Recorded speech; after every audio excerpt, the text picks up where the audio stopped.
Good morning friends.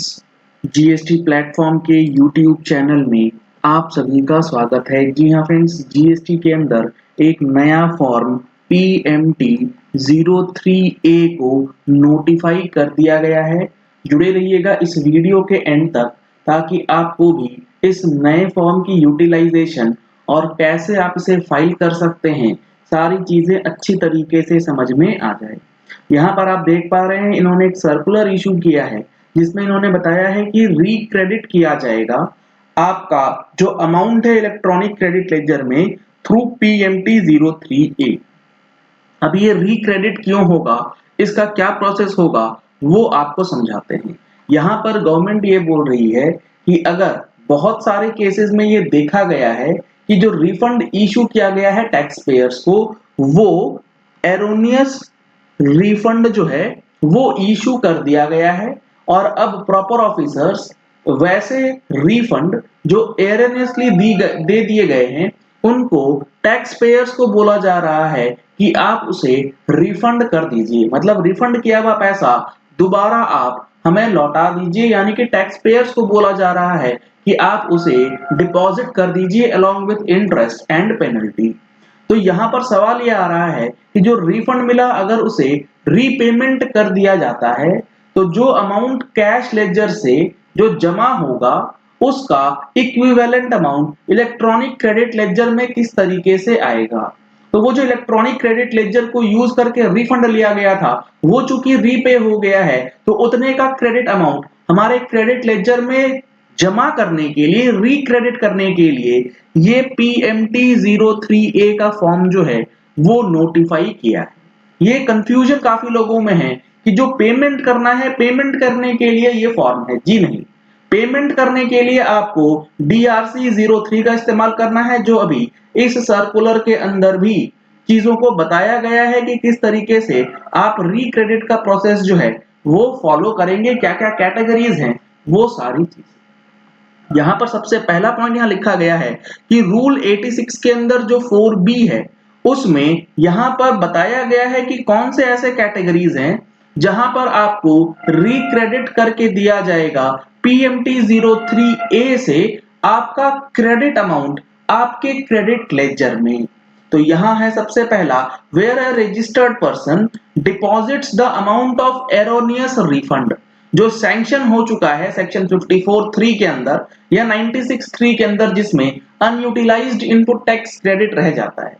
तो यहाँ पर जो एरनियस रिफंड है वो आपने अगर डिपॉजिट कर दिया along with interest and penalty through form GST DRC 03 in cash, यानी कि जो एरनियस रिफंड है वो आपको DRC 03 से पे करना है in cash along with interest penalty on his own or on being pointed out an amount equivalent to the amount of erroneous refund। Simple सी चीज है, जितना गलत रिफंड है वो आप डिपॉजिट कर दीजिए थ्रू DRC 03 और उसके बाद जो अमाउंट होगा it shall be credited to the electronic credit ledger by the proper officer through PMT 03।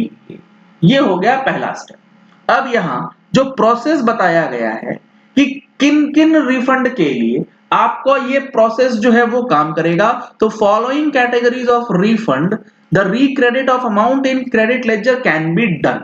अब यहाँ पे कैटेगरीज कौन सी है, refund of IGST obtained in contravention of rule 9610, यानी कि आपने IGST का जो पेमेंट करके, जो विदाउट पेमेंट और विथ पेमेंट वाला कॉन्सेप्ट होता है, इसमें विथ पेमेंट ऑफ टैक्स करके जो रिफंड लिया है IGST का। इसके बाद है रिफंड ऑफ अनयूटिलाइज्ड ITC, अगर आपने विदाउट पेमेंट किया है तो ITC का जो रिफंड आपने ले रखा है। इसके बाद refund of unutilised ITC on account of zero rated supply without payment of tax, यानी कि जो आपने जीरो रेटेड सप्लाई करी है SEZ को विदाउट पेमेंट ऑफ टैक्स तो आपको इसका बेनिफिट मिल जाएगा। Refund of unutilised ITC due to inverted tax structure, यानी कि अनयूटिलाइज्ड ITC के केसेस में आपको इसका बेनिफिट मिलेगा। अब प्रोसीजर क्या है, सबसे पहले आपको DRC 03 के जरिए अपने कैश लेजर को डेबिट करते हुए वो एरियनियसली रिफंडेड अमाउंट जो है वो डिपॉजिट करना पड़ेगा। विदाउट डिपॉजिटिंग थ्रू DRC 03 आपका रिक्रेडिट वाला कॉन्सेप्ट जो है वो काम नहीं करेगा। लेकिन जब आप DRC 03 भरेंगे तो उसके लिए एक इंपॉर्टेंट पॉइंट यहां लिखा गया है कि the tax payer shall clearly mention the reason for making payment in the text box as the deposit of erroneous refund of unutilized ITC or the deposit of erroneous refund of IGST obtained in contravention of Rule 9610। जी हाँ friends, जब आप DRC 03 भरते हैं वहां पर एक text box रहता है जिसमें आपको रिमार्क लिखना होता है। तो यहां बताया गया है कि उस टेक्स्ट बॉक्स में आपको मैंडेटरली ये चीज मेंशन करनी है स्पेसिफिकली कि ये जो आप पेमेंट कर रहे हैं ये पेमेंट आप कर रहे हैं डिपॉजिट ऑफ एरनियस रिफंड का, और वो 9610 की वजह से कर रहे हैं या अनयूटिलाइज्ड आईटीसी के रूप में आपको मिला था रिफंड। उन दोनों की कैटेगरीज आपको यहाँ पर स्पेसिफिकली मेंशन जो है वो करनी होगी। ये इंपॉर्टेंट चीज है, जब आप DRC 03 भरेंगे तो आपको ये चीज वहां पर मेंशन करना पड़ेगा। टिल द टाइम, इसके बाद क्या है, till the time N automated functionality for handling such cases is developed, जब तक ये नई फंक्शनैलिटी पोर्टल पे नहीं आ जाती है, इन्होंने एक फॉर्मेट दे रखा है एनेक्सर ए के अंदर जिसके थ्रू आपको रिटर्न रिक्वेस्ट करना है। आपको DRC 03 भरना है, टेक्स्ट बॉक्स में मेंशन करना है, उसके बाद एक फॉर्मेट के तहत आपको जुरिस्डिक्शनल ऑफिसर, प्रॉपर ऑफिसर को रिटर्न रिक्वेस्ट देनी है कि अमाउंट जो है वो रिफंड गलत मिला था, उसे डिपॉजिट कर दिया गया है, तो कृपया इक्विवेलेंट अमाउंट जो है वो रिक्रेडिट कर दिया जाए। तो यहाँ पर जो आपको फॉर्मेट दिया गया है वो फॉर्मेट भी डिस्कस कर लेंगे, और इसका जो टाइम पीरियड है प्रेफरेबली विद इन 30 डेज आपका अमाउंट आपके लेजर में रिक्रेडिट कर दिया जाएगा। अगर आप बात करते हैं उस फॉर्मेट की, तो यहां दिया गया है फॉर्मेट किस तरीके से आपको रिटर्न रिक्वेस्ट डालनी है। आपको अपना GST नंबर डालना है, लीगल नेम डालना है, ट्रेड नेम डालना है, इसके बाद एड्रेस डालते हुए request for recredit of amount in electronic credit ledger के सब्जेक्ट के साथ आपको यहां पर कैटेगरीज ऑफ रिफंड दिया गया है कि किस कैटेगरी में आपका रिफंड जो है वो एरनेसली दिया गया था, जिसका आपने डिपॉजिट करवाया है और अब आप रिक्रेडिट लेना चाहते हैं। तो अकॉर्डिंगली आप यहाँ पर कोई भी एक या ज्यादा आपका है तो आप सिलेक्ट कर सकते हैं।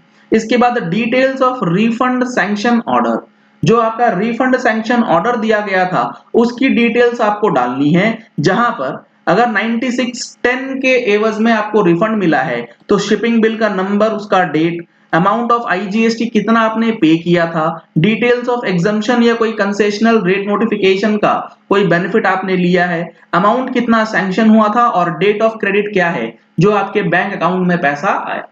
तो ये डिटेल्स आपको डालनी है 9610, यानी कि जब विद पेमेंट ऑफ टैक्स आपने किया था। इन एनी अदर केसेस जहां पर अनयूटिलाइज्ड ITC की बात है तो वहां पर कैटेगरी कौन सा है और रेलिवेंट पीरियड किस पीरियड के लिए आपने रिफंड अप्लाई किया था। इसके बाद RFD 01 कब आपने फाइल किया था, उसका ARN, उसकी डेट आपको मेंशन करनी है, और वो जो रिफंड ऑर्डर है वो किस दिन और क्या है उसका ऑर्डर नंबर, उसकी डिटेल्स आपको यहाँ पर इस रिटर्न रिक्वेस्ट के अंदर मेंशन करनी है। कितना अमाउंट क्लेम आपने रिफंड के अंदर किया और कितना सैंक्शन हुआ वो डालना है, और date of credit of refund in bank account, ये सारी डिटेल्स मेंशन करनी है। और उसके बाद आपको यह मेंशन करना है कि I have deposited the erroneous refund amount, कितना आपने डिपॉजिट किया है DRC 03 से, अलोंग विथ इंटरेस्ट कितना है और पेनल्टी कितना है थ्रू DRC 03 डेटेड, जिस दिन आपने DRC 03 फाइल किया है उसके दिन, वॉलेंटरली ऑन माय ओन असेटमेंट और अगेंस्ट अ नोटिस और ऑर्डर। अगर डिपार्टमेंट आपको कहते हैं तो वहां का order number, notice number, details आपको यहाँ पर सारी चीजें मेंशन करते हुए ये रिटर्न रिक्वेस्ट डालना है, और उसके बाद आपका रिक्रेडिट का प्रोसेस जो है वो कंप्लीट हो जाएगा।